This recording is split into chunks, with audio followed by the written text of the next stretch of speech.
Salut à tous, aujourd'hui je vous fais une petite vidéo. Donc je vais vous faire une présentation et je vais vous dire mon avis sur un Dacia Duster qui a maintenant une dizaine d'années.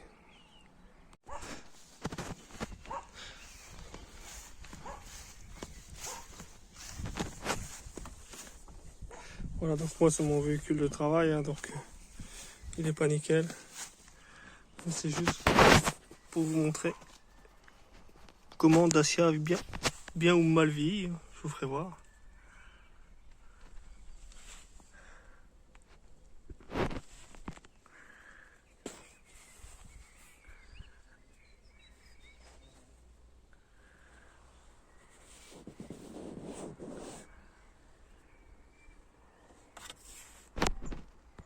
Donc là, on est au niveau du coffre.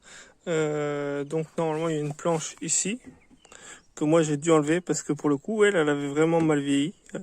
Donc je vais la refaire parce qu'elle a 10 ans mais elle est complètement déformée. Et normalement il y a deux plastiques, un de chaque côté. Mais moi je les ai enlevés vu que la plupart du temps je mets des trucs qui tapent dedans et ça les abîme plus qu'autre chose.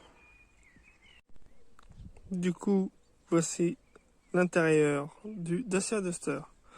Du coup on voit, ça c'est une finition Prestige, donc le plus haut de gamme, siège en cuir. Là, cette couleur ton carrosserie. Au milieu c'est noir laqué. Et les poignées de porte sont aussi de couleur carrosserie. Du coup, voilà, le cuir Renault qui a 10 ans est complètement craqué. Ce qui est très souvent le cas maintenant avec les voitures de nos jours.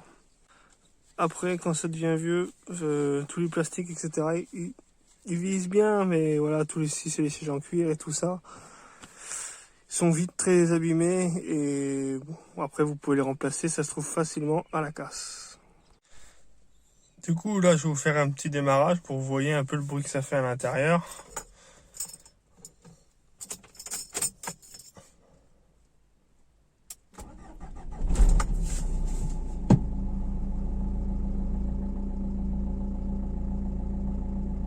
Je précise que c'est un diesel, donc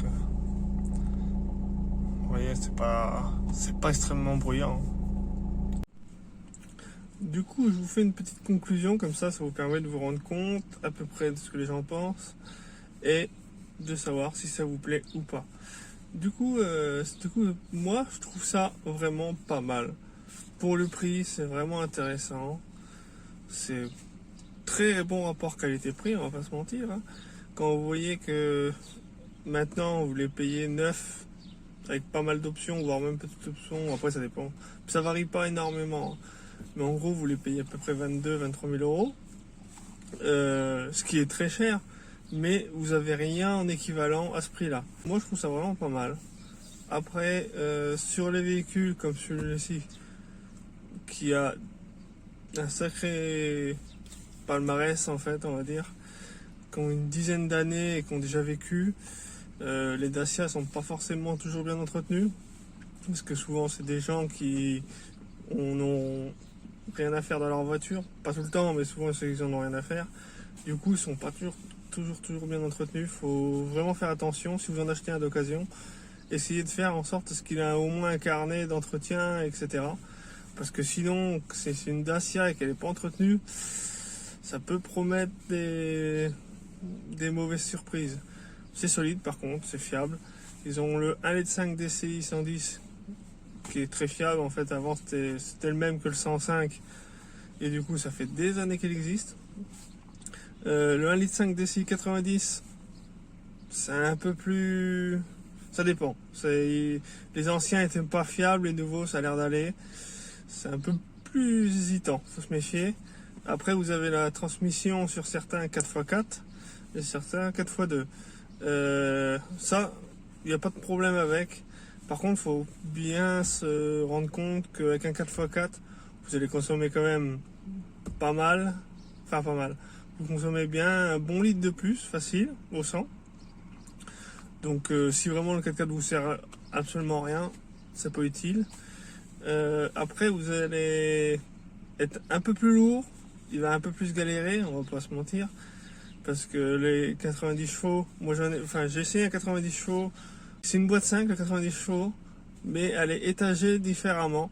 Du coup, ça se conduit aussi bien qu'un 110 chevaux en boîte 6. C'est complètement différent. Ouais, ça se conduit aussi bien, c'est résumé. C'est différent, mais ça se conduit aussi bien. Par contre, la boîte 5, si vous voulez faire du 4x4 ou du off-road, dans le sec évidemment, parce que si c'est mouillé en deux roues, c'est même pas la peine, vous allez vite être embêté parce que la boîte est pas faite pour, donc du coup vous allez beaucoup travailler avec l'embrayage et du coup ça va le tuer. Ce qu'il faut savoir, c'est que c'est un véhicule en 4x2. Vous pouvez tirer 1,3 tonne avec, sans permis remorque. C'est juste parce que par rapport au poids qu'il fait, vous avez le droit de tirer 1,3 tonne sans permis remorque, donc sans permis E. En 4x4, vous avez le droit de tirer 1,5 tonne sans permis E. Donc voilà, c'est pas énorme. Pour un SUV, c'est pas énorme. Souvent les SUV on tire un peu plus. Souvent on a 1,6 tonne, 1,7 tonne qu'on peut tirer à peu près. Ça dépend des. Voilà. Je sais que moi à côté j'ai un autre véhicule qui est un SUV et qui lui peut tirer 1,7 tonne. Donc voilà. Moi je l'ai pas pris uniquement pour la charge. Moi je l'ai pris vraiment parce que je trouvais ça polyvalent et c'était aussi une expérience de tester Dacia. J'avais jamais essayé. Je voulais essayer au moins une fois dans ma vie. Parce que le rapport qualité-prix est quand même top. Bon après, comme je vous disais, si c'est vraiment le top sur du neuf et du récent. Sur de l'occasion qui a 10 ans, moi je trouve pas ça top parce que je trouve que pour le même prix, le même kilométrage, vous avez d'autres véhicules concurrents, à peu près même taille, à peu près même finition, on va dire, c'est-à-dire finition moyen, et c'est-à-dire toutes les marques Kia, Hyundai, etc. Dans les années comme ça, 2006, 2008, 2010, avec peu importe le nombre de kilométrages, mais du moment que vous prenez à peu près la même chose, vous avez pour à peu près le même prix. Et moi perso, je trouve que sur la route,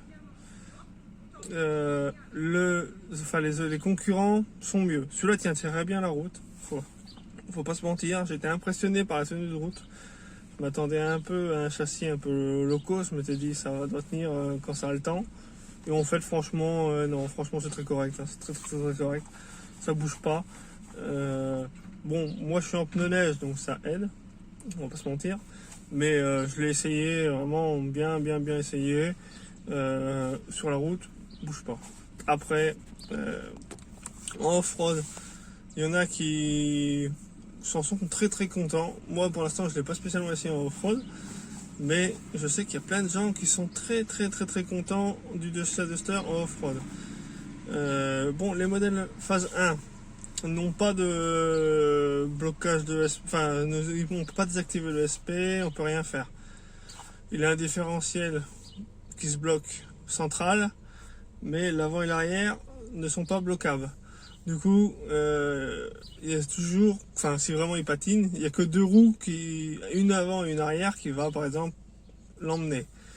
Mais sur les modèles phase 2, il y a un système qui fait que, en fait, il y a toujours deux roues principales qui tournent, mais les deux autres tournent toujours aussi un minimum. Donc ça fait qu'avec les Duster phase 2 en off-road, voilà, vous êtes vraiment tranquille.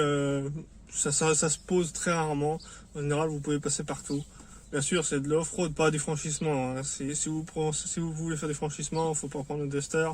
Parce que c'est quand même un châssis de voiture à la base. Et du coup, si vous vraiment faites du franchissement, le Duster, vous allez le flinguer en 2 jours. Parce que les soubassements sont pas faits pour. Et vous allez tout niquer. Donc voilà. Sinon, qu'est-ce que je pourrais vous dire d'autre? Non, sinon, ouais, c'est une bonne voiture pour le prix. C'est vraiment top. Moi, je vous conseille, surtout que les nouveaux sont quand même très sympas. Ils ont les GPS, ils ont les sièges très design. Hein. C'est bon, on voit que c'est du low cost. Mais les sièges sont très sympas, très comment dire. Ils ont une belle forme, ils ont des petits dessins sympas. Qu'est-ce qu'il y a d'autre? Ils ont toute option maintenant. Voilà, donc Moi, franchement, si vous hésitez, bah moi je vous dis n'hésitez pas, achetez. Voilà. Salut!